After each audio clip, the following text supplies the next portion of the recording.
தேவனுடைய பரிசுத்த நாமத்திற்கு மகிமை உண்டாவதாக. இன்று நாம் தியானத்துக்கு எடுத்துக்கொள்ள இருக்கிறதான வேத வசனம் 100ஆம் சங்கீதம் 4ஆம் வசனம்.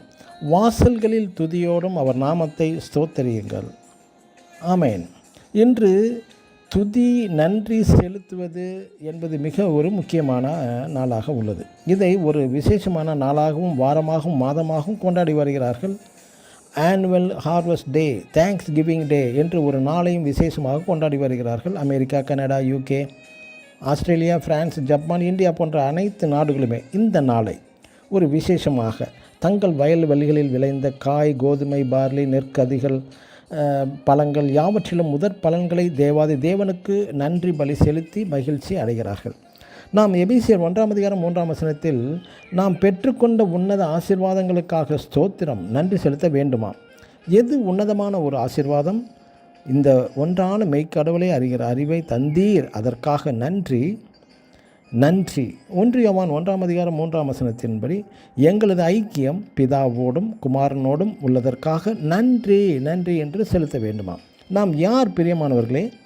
உலையான சேற்றிலுமிருந்து நம்மை மீட்ட தேவனுக்கு நன்றி. அவரது வார்த்தையினால் நன்மை கல்வினார், அதற்காக நன்றி. நமக்கு தந்த இந்த விசுவாச அழைப்பிற்காக நன்றி. அநேக தீர்க்கதரிசன வார்த்தைகளை தந்து நம்மை தேற்றி வருகிறார், அதற்காக நன்றி. நமக்கு தந்த இந்த பரிசுத்த ஆவிக்காக நன்றி. நம்மை பரிசுத்த ஆவி மூலம் வழிநடத்தி வருகிறார், அதற்காக நன்றி. பரிசுத்த ஆவி தந்ததன் நோக்கம் என்ன? நாம் பரிசுத்தமாய் வாழும்படியாகவே. ஆமேன். மற்றும் நாம் யார்? தேவதூதிலும் சற்று சிறியவர்கள், லிட்டில் லோயர் தேன் தி ஏஞ்சல். இந்த ஏஞ்சல் என்பவன் யார் என்றால், ஒரே ஒரு தூதன் அசீரியரின் பாளையத்தில் சுமார் 1,85,000 பேரை ஒரே இரவோடு இரவாக கொன்றவன். கேப்ரியல் நமக்கு நற்செய்தி தருகிறவன். தேவதூதனால் முடியாத காரியம் ஒன்றுமே இல்லை. ஆனால் நாம் நம்மை தாழ்த்துவதாக எண்ணி நான் ஒரு புழு, ஒரு பூச்சி என்று சொல்லி வாழ்கிறோம். அப்படி அல்ல. ஆதாமின் மூலம் இழந்த சகல ஆசீர்வாதங்களையும் திரும்ப கிறிஸ்து இயேசுவின் சொந்த இரத்தத்தின் மூலமாக மீட்டு தருகிறார்.